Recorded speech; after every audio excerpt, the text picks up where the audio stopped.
Hello. Hello. हाँ sir, बोलिए। Advocate Narendra Joshi बोल रहा हाँ जी, बोलिए।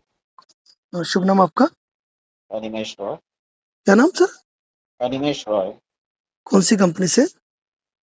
मनी बॉक्स से क्रेडिट मनी मैनेजर बॉक्स से? हूँ जी। मतलब मनी बॉक्स से, ये थर्ड पार्टी है? मनी बॉक्स से क्रेडिट मैनेजर बात कर रहे हैं। बताइए क्या दिक्कत है? नहीं, ये जो लेटर भेजे हैं, हम्म। ठीक है सर, कोई मतलब ही नहीं है इस तरीके से। क्या एजुकेशन है सर आपकी? एजुकेशन में तो इंजीनियरिंग किया हुआ है। इंजीनियरिंग की है ना? तो हम्म। अगर मान लो किसी आदमी का ईसीएस बाउंस होता है तो आप सेक्शन 25 का नोटिस भेजते हैं। हम्म। चेक बाउंस देखते होगा हैं। तो 138 का नोटिस भेजोगे। ठीक है, ठीक है। आर्बिट्रेशन की कार्रवाई करोगे तो आर्बिट्रेशन का नोटिस भेजोगे। हम्म। तो कंपनी जैसे नोटिस भेजती है ना, वैसे ही पार्टी का भी राइट है। हम्म। ठीक है ना? हम्म। ठीक है। और एक बात ध्यान रखिएगा कि हम्म। सुप्रीम कोर्ट का इसी महीने का जजमेंट आया हुआ है कि क्या यदि है कंपनी जजमेंट? ने आप कंपनी को यदि किसी व्यक्ति ने कोई नोटिस दिया है और कंपनी ने यदि उसका जवाब नहीं दिया तो कंपनी उसके ऊपर लीगल कार्रवाई भी नहीं कर सकती है। अच्छा। ठीक है। अगर आपको इन चीजों में डाउट हो तो हम्म। आप अपने जो भी लॉयर, एडवोकेट हम्म। जो भी हो, अच्छा। उनसे बात करा देना मुझे। ठीक है, एडवोकेसी बात करवाते हैं आप, हाँ, जैसे हमसे बात कर बात रहे हो। हाँ बिल्कुल, आप उनसे बात ठीक करवा है, देना। एडवोकेसी क्योंकि बात कानूनी करवाते हैं फिर। जानकारियां क्या होती है, आप हम्म। लोगों को कानूनी जानकारी इतनी नहीं होती है। जी जी जी। ठीक है ना? तो उसके हम्म। हिसाब से एक बात हमेशा ध्यान रखना हम्म। कि जब किसी व्यक्ति ने कंपनी को कोई नोटिस जारी किया है तो नोटिस में उल्लिखित तथ्यों के आधार पर कंपनी हम्म। को उसका जवाब देना जरूरी होता है।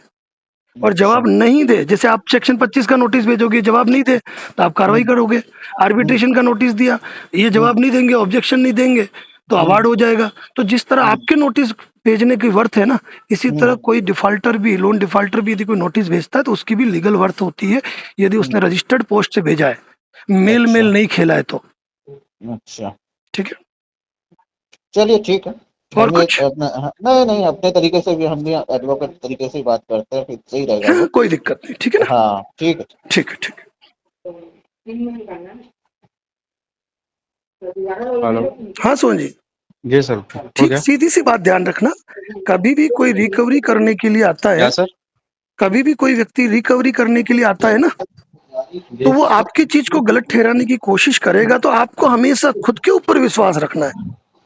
जी जैसा कि आपने हमारे कल के वीडियो में देखा था, मैंने बताया था कि यदि आपने कोई नोटिस भेजा है, कंपनी से जी किसी डॉक्यूमेंट की डिमांड की है और कंपनी जी ने अगर वो डॉक्यूमेंट्स आपको प्रोवाइड नहीं कराए हैं और उसके जी। बाद यदि कंपनी आप पे कोई केस फाइल करती है तो वो केस भी कभी चल नहीं पाएगा। अच्छा बस अच्छा। ये है कि आप उस बात को अपोज कैसे करते हो।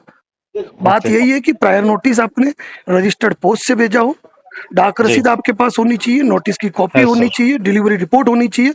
इसी तरह सेक्शन 25, 138, आर्बिट्रेशन जितने भी नोटिस जाते हैं वो जी रजिस्टर्ड सर, पोस्ट से जाकर उनकी डाक रसीद और डिलीवरी रिपोर्ट आपके पास होनी चाहिए। सभी रखा हूँ सर। बिल्कुल। रिकवरी एजेंट का मकसद केवल और केवल एक ईएमआई निकलवाना होता है।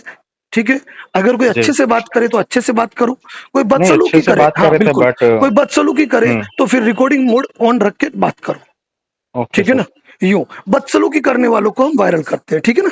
जी सर। ठीक है। और जी। ध्यान रखें, कॉलिंग टाइम दिन का नहीं होता है। ठीक है ना? Sorry sir. ठीक ओके। ठीक, जी। Okay okay.